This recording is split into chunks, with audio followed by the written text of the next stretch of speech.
नमस्कार दोस्तों, success for all student channel पर आप सभी का बहुत बहुत स्वागत है। आज के इस वीडियो में हम कुछ बहुविकल्पी प्रश्नों के माध्यम से भारत के राष्ट्रीय ध्वज के बारे में चर्चा करेंगे। ये जो प्रश्न होंगे ये परीक्षा की दृष्टि से तो महत्वपूर्ण होंगे ही, साथ साथ इस प्रश्नों से आप अपने जनरल नॉलेज को भी चेक कर सकते हैं। तो चलिए वीडियो शुरू करते हैं। भारत के राष्ट्रीय ध्वज से संबंधित बहुविकल्पीय प्रश्न कुछ इस प्रकार से हैं। यह कथन किसका है?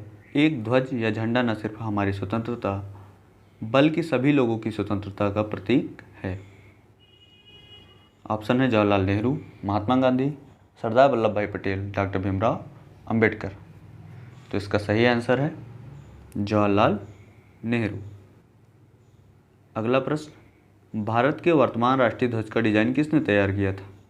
प्रश्न है, इसके ऑप्शन है सचिंद्र प्रसाद बोस, सुकुमार मित्रा, पिंगली वेंकैया, सरोजिनी नायडू। तो इसका सही आंसर है पिंगली वेंकैया।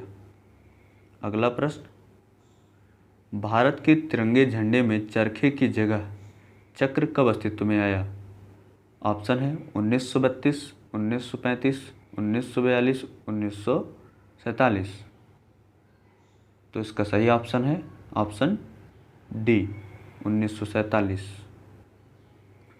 अगला प्रश्न, भारत के तिरंगे झंडे के बारे में कौन सा कथन सही नहीं है? ऑप्शन ए, ध्वज की लंबाई और चौड़ाई का अनुपात 2:3 है। ऑप्शन बी, सफ़ेद पट्टी के मध्य में एक चक्र है जो कि प्रगति और गतिशीलता का प्रतीक है। ऑप्शन सी, झंडे के बीच का चक्र अशोक चक्र से लिया गया है। ऑप्शन डी, इस चक्र का व्यास ध्वज की सफ़ेद पट्टी की चौड़ाई की 3/4 है। तो इसका सही ऑप्शन है ऑप्शन ए, जिसमें 2:3 है, जबकि हमारे झंडे की लंबाई और चौड़ाई का अनुपात 3:2 होता है। अगला प्रश्न, निम्न में से कौन सा कार्य करना अपराध की श्रेणी में आता है? ऑप्शन है झंडे को घुटने से नीचे कपड़ों के रूप में पहनना, प्लास्टिक का झंडा फहराना, राष्ट्रीय ध्वज का प्रयोग व्यापार या व्यवसाय या पेशे के लिए किया जाना, उपर्युक्त सभी। तो इसका सही ऑप्शन है उपर्युक्त सही सभी। तो ऑप्शन डी सही है। अगला प्रश्न, राष्ट्रीय झंडा फहराते समय सबसे ऊपर कौन सा रंग रहता है? हरा, सफ़ेद, केसरिया या फिर लाल?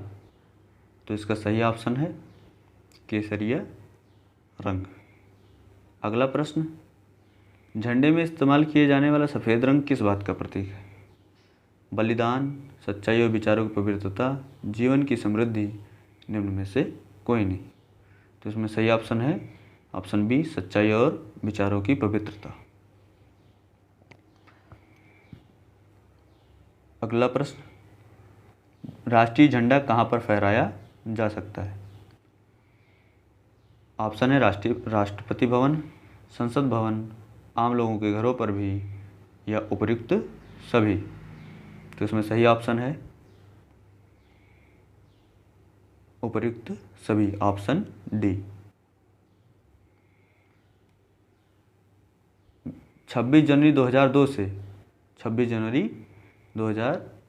से फ्लैग कोड बदल गया है। अब भारतीयों को कहीं भी किसी भी समय गर्व के साथ झंडा फहराने की आज़ादी दे दी गई है।